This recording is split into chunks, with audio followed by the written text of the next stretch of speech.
Our next speaker is actually a local legend. We try to bring in someone from A&M every year, this is a paragon of sports medicine here, and they're trying some really cool stuff here, and he's here to tell you about it, Dr. J.P. Bramhall.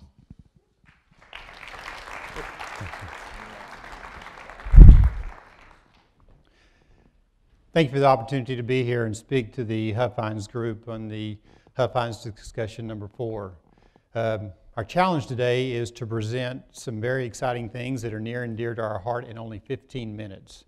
So in some of my coaching friends' words, when they're trying to get a team prepared fast and they only have a short amount of time to get that team prepared, they have to sleep fast. So as we go through this, I'm going to talk fast and I want you guys to listen fast. All right, so we're going to go. First of all, what is orthobiologics? What does that mean? Well, basically, orthobiologics is us employing naturally occurring substances in the human body that we already make to affect healing. And when we use these in higher concentrations, it can aid in the acceleration of the healing process. A little science first.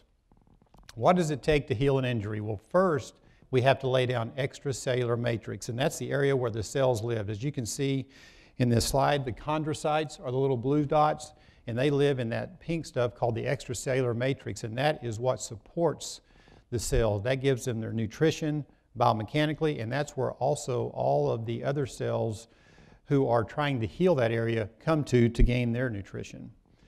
Growth factors. This is going to be the key in the future of orthobiologics in sports medicine and in other fields of medicine.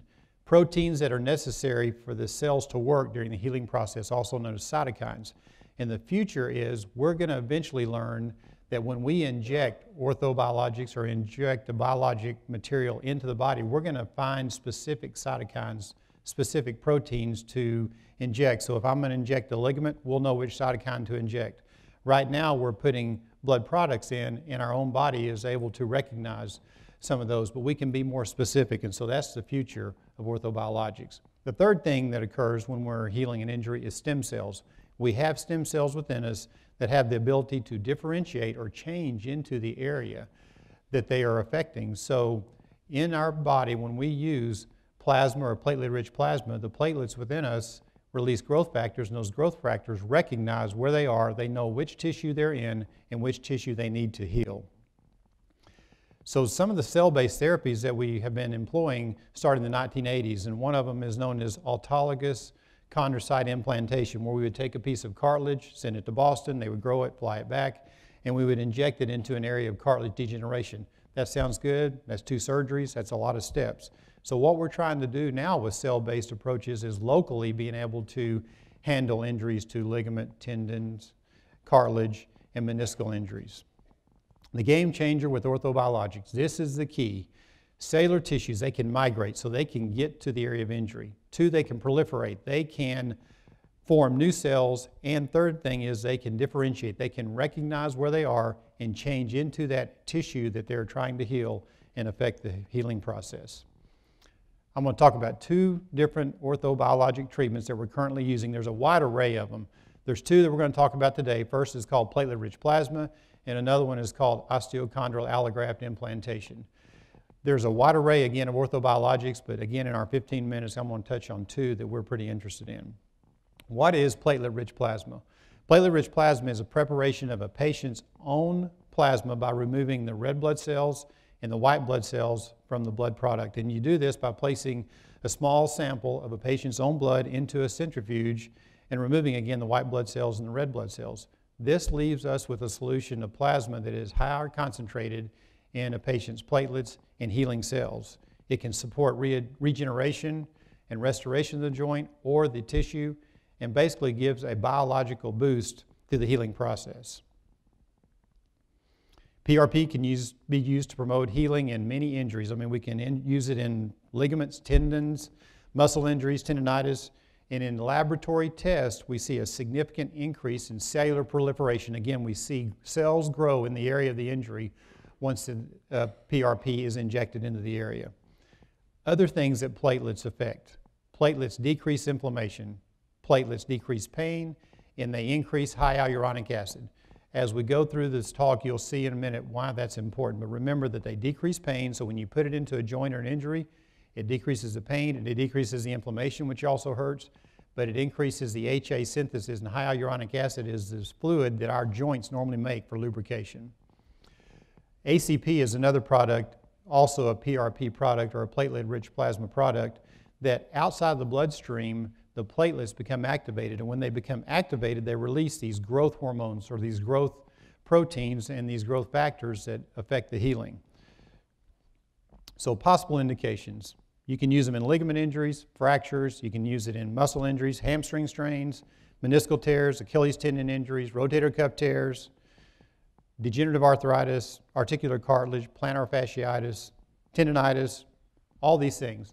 And y'all are going, wow, that's a big list. But you want to know, how do I use it? So how do I use ACP? How do we use PRP today in the sports medicine world? How do we use it with our athletes that we encounter? One of our most effective uses of PRP or ACP has been in hamstring injuries. If we confirm on an MRI or an ultrasound a hamstring injury in a high-level athlete who has a grade 1 or a grade 2 injury, which is not a complete rupture of the hamstring or the muscle, but a strain or a partial tear of the injury, we can inject PRP or ACP into the area of injury and decrease our return to play about half the time normally it would take. Just for example, if it's a 6 weeks injury, we can decrease that return to play, that decreased return to running, in about 3 weeks. Usually a major hamstring injury or a major muscular injury is a 12 to 16 week recovery. So by doing this with our training room modalities, with our rehabilitation, with all the other things that we use in conjunction to help the healing of an injury, additional PRP can help reduce that recovery time almost in half. For instance, this is on the right-hand side, you see an MRI of a hamstring injury where there's a large fluid collection. This is a normal hamstring on the right, and by pulling the fluid off, injecting the ACP, the cells, again, they proliferate, they migrate, and they differentiate into muscle tissue and promote healing of that area. How else do we use ACP? Ulnar collateral ligament tears in baseball. The elbow, the throwing elbow, is subject to high stress. The ulnar collateral ligament, as you guys may have heard in Tommy John surgery, is only 1/3 of the strength of a force across the elbow each pitch. So every time a high-level thrower throws a maximum effort pitch, it's 3 times the force, which is the strength of the ulnar collateral ligament. So you would wonder why you don't see more of them. Well, we see a lot of ulnar collateral ligament injuries. And so by injecting ACP or PRP into partial thickness tears in the ulnar collateral ligament, and we have about 50 plus adolescent or collegiate level athletes who have had PRP injected into a partial tear of an ulnar collateral ligament. At about 2 years, we were reducing the incidence of going on to surgical reconstruction of about 75%. This is a study that we're trying to get worked up through the Huffines Institute, and hopefully we can get that information out. But these are our preliminary results. We're looking at improving the healing rate and decreasing the incidence of someone having to go on to surgical reconstruction from an injury. How else do we use ACP or PRP? Tennis elbow, one of the most difficult things that we see to treat. Very difficult to treat because it involves tendonitis or inflammation in a tendon, which has very poor blood supply and very poor healing potential. By us adding ACP or plasma cells to the area of the injury, again, you can see increased cell proliferation and improvement of the healing. One other way we've been using ACP is in osteoarthritis of the knee. And this decreases pain, remember, decreases inflammation, and increasing the hyaluronic acid, which is an improvement in the patient's function and symptoms. Going on to a second topic that's very exciting, it's much more invasive treatment, is osteochondral allografts. So cartilage degeneration in the United States is one of our most common conditions, or throughout the world, that we see causing pain and disability.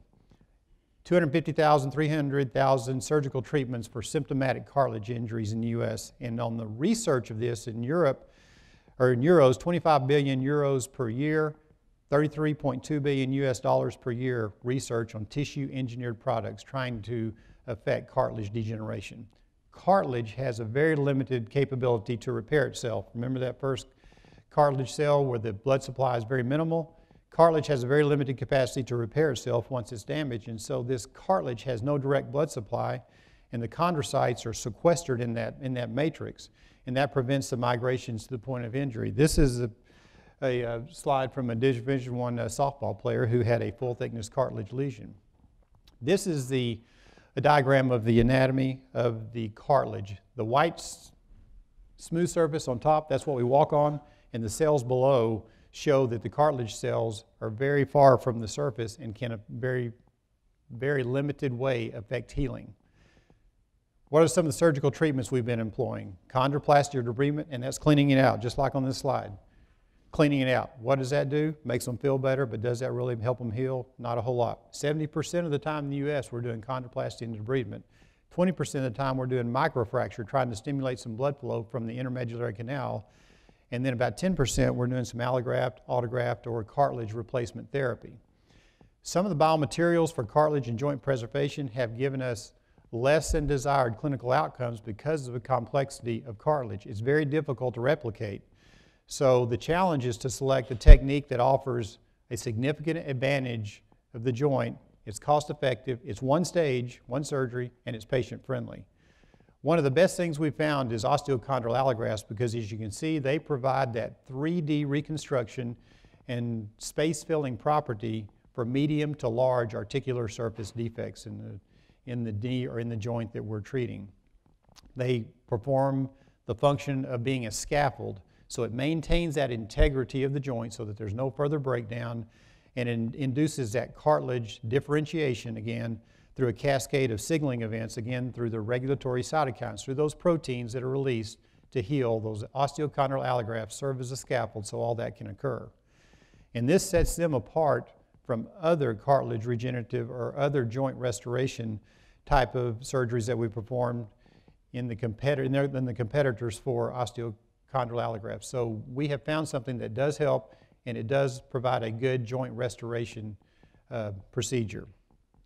They're designed to be flexible. They take the shape and size of the defect, and they mimic the heterogeneity of the articular cartilage. So that cartilage is complex. We've got to try to reproduce it. What we're trying to do also is to reproduce the area that's effective. So when you say a medium to large area, well, in someone who's very small, a 10 or 15 millimeter lesion, which doesn't seem very big, is a large relative surface area of that person's knee or that person's joint. Whereas a much larger person, we may be able to perform a lesser invasive procedure. So we have to, number one, make good decisions for our patients. And if we're going to do a major invasive surgery, we have to make sure, is the postoperative state worthy of the preoperative condition? When we get allografts from someone else, they're usually obtained within 24 hours of asystole or within 24 hours of death. They are not they're not sterilized, but they are aseptically procured. They undergo all the bacteriologic testing, and they're available for implant at 14 days, and we usually like to implant them by 28 days. They're usually available for up to 42 days, but the recommendation is that the cartilage cells remain their viability for 28 days. So what are the indications for OATS, or osteochondral allograft transfer? Medium to large surface defects, osteochondritis dissecans, avascular necrosis, post-traumatic lesions, or failed primary treatment. Many have already had some other treatments, and that's usually our indication. This is the treatment of that softball player that we had a while ago that we had put in an osteochondral allograft, and you can see how well it conformed, gave her a 3D reconstruction of her cartilage lesion. When we're looking at cartilage lesions, the conditions are usually not surface. They usually go deeper up into the marrow cavity with inflammation, pain, and edema up into the bone. And that's why we put in a bone cartilage transfer to completely reconnect that whole area to expose it to the appropriate healing matrix, migration of cells, and then the differentiation into normal cartilage. You insert the grafts up to 18 to 35 millimeters, but most are about 18 to 20 millimeters, and if you have a long oval lesion, you can snowman, you can put multiple grafts in. Something about the snowman thing, you know, people say, oh, that looks kind of like a cobblestone road. Well, look in Europe, they've been putting cobblestone roads that have lasted hundreds of years, so those things work. This is a really good case that we had recently, a 21-year-old female collegiate basketball player, D1 basketball player, who is 3 years post anterior cruciate ligament reconstruction. for insufficiency of her ACL. She had had 2 previous arthroscopic surgeries at a small town where they took out part of her meniscus but didn't address her ACL. And as you can see in her knee, she has marked deterioration of her medial compartment. You can see on her MRI how her deterioration also included the subchondral bone with pain, edema, and inflammation up into the bone. This is her arthroscopic photo where the cartilage is actually showing significant deterioration and degeneration.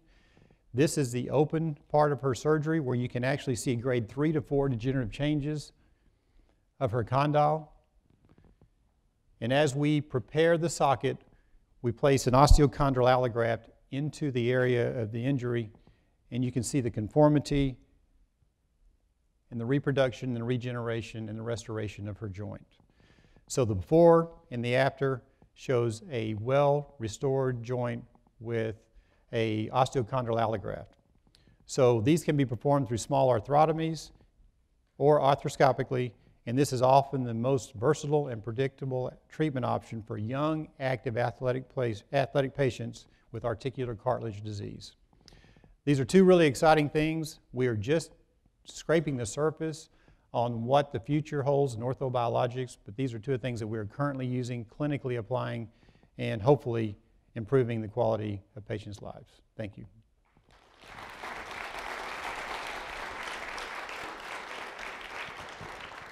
Thank you, Dr. Bramhall. We got a couple of questions here for you, if I get my phone to turn around. This is from Ben F. at A&M. How much blood is required to obtain enough platelets for treatment of something such as a hamstring tear?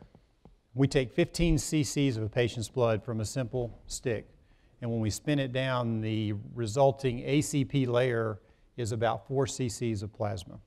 And so injecting that into the area of injury is pretty simple. Cool. This is from Mavish B. Any negative side effects of ACP or the excess growth hormones being released? Can it cause any hormonal imbalances? We have not run into any hormonal imbalances or any significant complications with ACP because basically we're taking a patient's own blood product and returning it right back to them. We have to do it, of course, sterilely and aseptically, but we have had very few side effects, very few long-term problems, and no complications. Cool. This is from Reagan M. Is it possible that you could see an increase in injuries or re-injuries with PRP injections due to the faster healing? Pain is what drives this wagon, and so probably what we're going to see with platelet-rich plasma injections is as someone is able to return to play, someone is able to get back on the field, they will know whether or not they can perform at a higher level or not, and so they probably will not allow themselves to be injured unless it's just the fact that the injury was not completely healed. Now, you chatted about it a little bit earlier, but what more research needs to be done before this is done everywhere by everyone?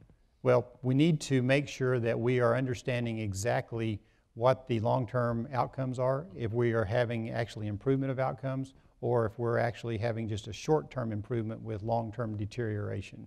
We also need to do further research on, again, what specific proteins, what specific cytokines need to go to the specific areas that we're treating. Super. Thank you, Dr. Bramhall. Please join me in thanking Dr. Bramhall. Thanks Thank you so much.